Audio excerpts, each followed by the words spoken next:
Far Cry 2 es extenuante. Tenía muchas ganas de volver a este título y de recordar el juego que me hizo enamorarme de esta saga. ¿Y cuál fue mi sorpresa al ver que incluso los personajes estaban tan contentos de verme tras tantos años que me recibieron con esta efusividad?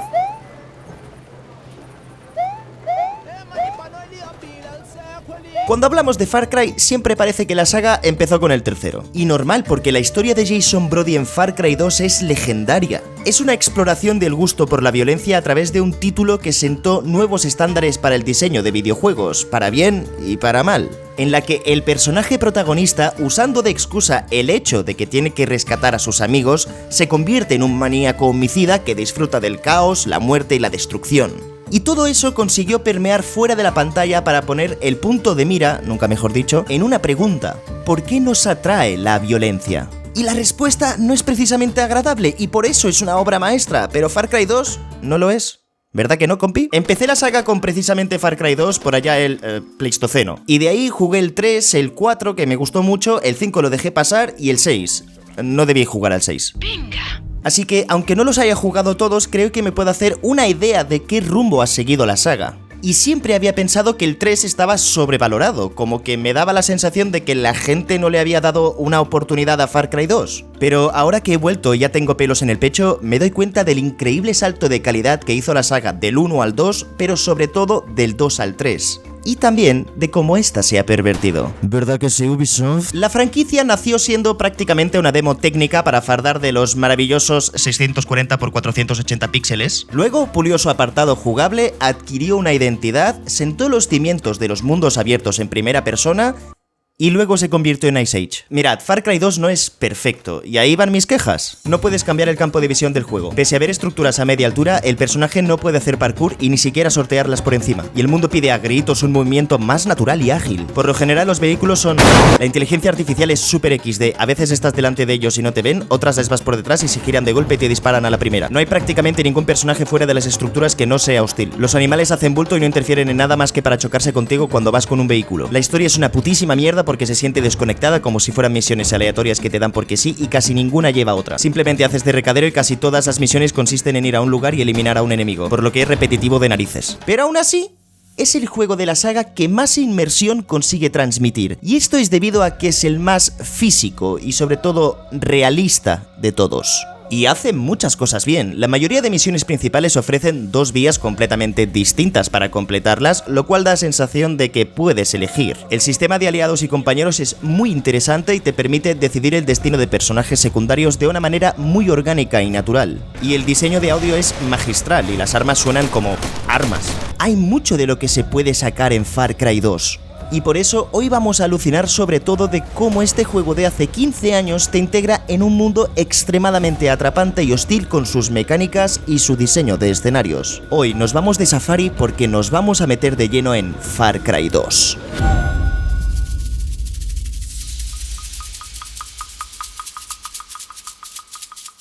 Es importante entender que en Far Cry 2 no eres ningún héroe. De hecho, no hay ningún personaje bueno en todo el juego. Far Cry 2 se desarrolla en un país ficticio de África, y eso lo sabemos evidentemente por las matrículas de los coches. Porque no tienen. El caso es que antes de empezar el juego puedes elegir entre una amplia variedad de personajes a los que puedes controlar, y no hace falta ser muy avispado para ver que no son precisamente angelitos. En este variopinto grupo podemos encontrar insurgentes, mafiosos, contrabandistas, exmilitares con un historial dudoso, mercenarios y, literalmente, uno de los personajes que puedes seleccionar es un terrorista de uno de los grupos separatistas más peligrosos de la historia de la Europa moderna. Sin ir más lejos, el que más buena onda tiene en su segunda misión te dice: los comandos me buscan a mí, claro. Por robar medicinas a una ONG. Sí, las robo, pero luego las distribuyo. Ya sabemos lo que hacen las facciones con esos suministros. No sé yo mucho de Red Flags, pero esa excusa me parece un poco aleatoria. A ver, más que nada porque es el mismo actor de voz que hizo el personaje más gracioso de la historia de la televisión. ¡Zas en toda la boca! El tema es que ahora que sabemos que no estamos aquí para instalar fibra óptica y traer el internet a la selva, tenemos que poner contexto de por qué viajamos a este país. La nación está inmersa en una guerra civil en la que dos facciones están fuertemente enemistadas: el Frente de Liberación y Trabajo, o UFLL, y la APR, APR o Alianza por la Resistencia Popular, también conocida como APR. Estos bandos sirven básicamente para dar contexto de lo que sucede en el mundo de Far Cry 2, pero sobre todo que un país esté en una guerra civil es una excusa perfecta para que se llene de maleantes y zascandiles movidos por la economía de guerra. Y ahí es donde entramos nosotros. En los otros Far Cry, casi siempre que nos vemos inmersos en el conflicto es porque nos pilla de sopetón. Sin ir más lejos, Far Cry 3 y 4 empiezan porque te han secuestrado. En cambio, en Far Cry 2 eres tú el que vas por iniciativa propia al país donde el desayuno se suele cortar y servir con machete. Durante el transcurso de la historia podrás elegir a qué bando quieres ayudar, salvo que no, porque el juego te obliga a que cumplas misiones para ambos grupos si es que quieres verlo todo. Pero no nos pararemos mucho aquí, ya que los milicianos de ambos bandos tan solo sirven para que el mapa esté repleto de enemigos. Ese es su cometido. Hay guardias patrullando, puestos de avanzada y asentamientos repletos de ellos. Verdaderamente estamos aquí para cazar al Chacal, un escurridizo traficante de armas que es el que ha armado a ambos bandos del territorio. Es un personaje muy interesante que tiene una evolución increíble durante la trama y termina revelándose como un hombre con cierta ética y moralidad. Y es muy relevante porque durante casi todo el juego el objetivo que mueve a nuestro protagonista es cazar al Chacal.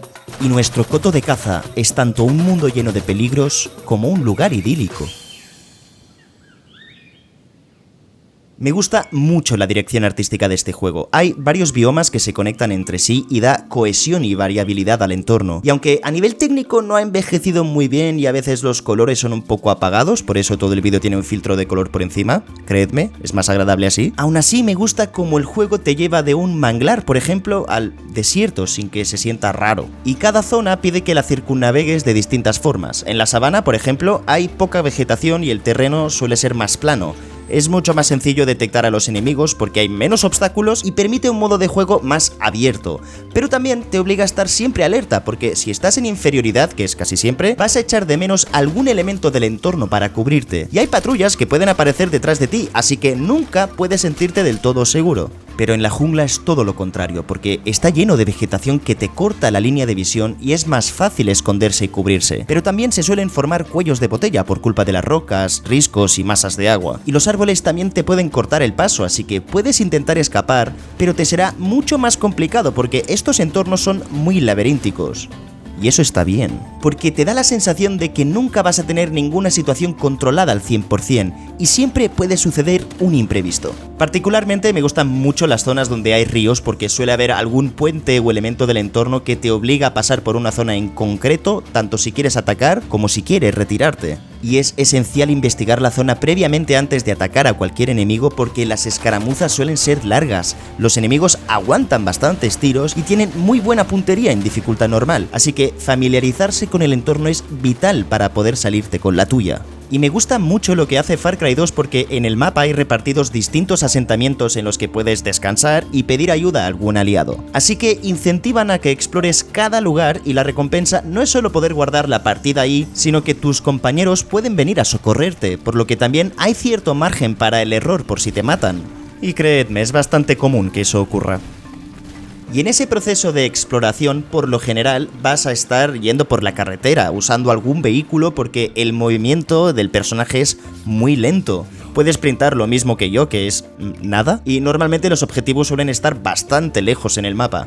Y es vital moverse por las carreteras y caminos, porque si te sales de ellas hay rocas, árboles, casas, riscos, montículos y badenes que van a entorpecer tu camino y destrozarán tu coche. Y el juego también tiene esto en cuenta, porque como es tan importante el uso de vehículos, también puedes repararlos. ¿Y qué queréis que os diga? Esta animación me pone tontorrón. Realmente casi siempre tendrás a disposición un vehículo porque hay una buena cantidad de ellos repartidos por el mapa, desde coches, camionetas, quads, buggies y lanchas motoras. Pero si intentas pasar por una zona llena de enemigos, no solo te van a reventar el vehículo y te obligarán a repararlo, sino que casi siempre te van a perseguir si consigues pasar de la zona en concreto. Por lo que en vez de pasar como Rayo McQueen un día que ha comido picante por en medio, lo mejor es buscar otra ruta o limpiar antes el punto caliente. Hablando de caliente... Este juego da una importancia casi primordial al uso del fuego. Así que sí, es como Dark Souls. Como tal, es un elemento destructor que puede, destruirlo todo. Es capaz de quemar a los enemigos y crea barreras que cambian el ritmo de un tiroteo.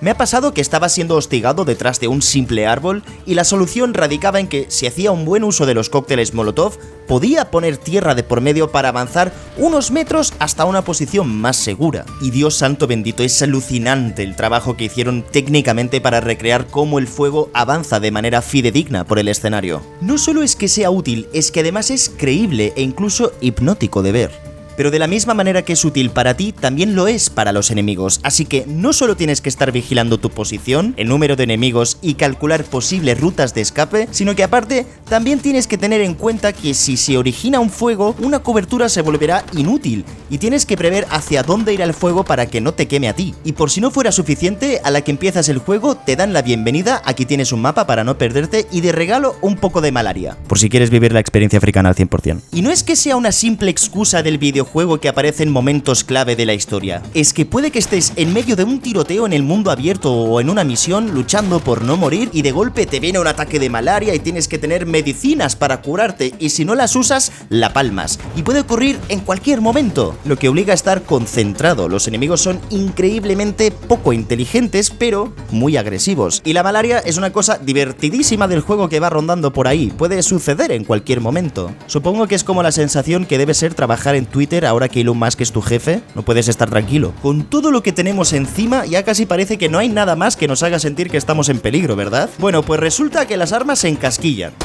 Se encasquillan mucho. Y pueden explotar. Así que este juego no es solo que sea el Dark Souls de los Far Cry, sino que ahora también es el Breath of the Wild de los Dark Souls de Far Cry. Con esto el juego te propone algo muy interesante. Las armas se degradan y te pueden dejar literalmente vendidísimo. Y esto está hecho por un motivo, y es que no hay nada que permanezca mucho en Far Cry 2. Tus aliados pueden morir permanentemente si no les ayudas. El fuego consume el escenario, los vehículos aguantan muy pocos tiros y te puedes quedar sin armas, así que constantemente el juego exige que te adaptes, que seas inteligente. La habilidad es importante, claro está, pero todos estos factores ayudan a que los recursos los trates como lo que son, elementos importantes. Los diamantes, la moneda del juego, están repartidos por todo el mapa, pero sobre todo te dan un buen pico cuando cumples una misión, y lo único para lo que sirven exclusivamente es para comprar más armas. Y créeme, cuando veas que hay un diamante cerca, irás a por él, porque cuando desbloqueas un arma, la vas a sentir que es tuya porque no está oxidada y esa no te va a fallar. Así que tratarás a tu armamento con respeto, porque cuando te quedas sin un fusil y tienes que disparar con una pistola a 5 tíos a media larga distancia, lo notas. Y no es solo eso, sino que aquí cada arma se siente única. Hay una sorprendente variedad de ellas, pero todas y cada una tienen un propósito distinto. La AK-47 es devastadora y tiene bastante munición, pero se mueve como una lagartija. La MP5 viene con un silenciador, lo cual está guay, pero se funde las balas en un momento. Y los rifles de francotirador son muy útiles para acabar con los enemigos, de lejos, pero de cerca te dejan muy expuesto. Y como vas a estar moviéndote constantemente, también vas a tener que ir cambiando el arsenal, porque el juego te pone en situaciones de combate muy distintas, así que tienes que saber improvisar y apañártelas con lo que haya, porque no es solo que tengas que controlar el entorno, el fuego que se puede generar, los enemigos, la malaria y que las armas se encasquillen, sino que la vida no es regenerativa y tienes que curarte en medio del combate, y eso lleva tiempo, te deja expuesto. Hay animaciones que molan mucho en los videojuegos, pero luego está Far Cry 2 que hace esto. Todo en Far Cry 2 está hecho para que te tomes el juego en serio, porque estás en una tierra hostil, haciendo maldades, y el mundo reacciona a ti, y no es agradable, porque estos conflictos en la vida real tampoco lo son. Traen muerte y destrozan familias enteras. Y eres tú el que eliges ir al país a continuar con esta matanza. Y eres tú el que eliges jugar a Far Cry 2. Porque la guerra no cambia nunca. Muchas gracias por haber llegado hasta el final del vídeo, espero que os haya gustado mucho y no sé si los que estáis por aquí habíais jugado antes a Far Cry 2, ha envejecido bastante mal y tampoco es el juego más divertido de hoy en día. Pero sin él no tendríamos Far Cry 3 ni Far Cry 4, pero tampoco tendríamos el 6. Sea como sea, no olvides suscribirte, que es de enorme ayuda para el canal, y darle un bonito like para que YouTube me quiera un poquito más. Ah, y si lo haces que sea con la campanita, que luego YouTube no avisa. Yo me despido, que tengo que ponerme ya con el siguiente vídeo. Un besazo y chao.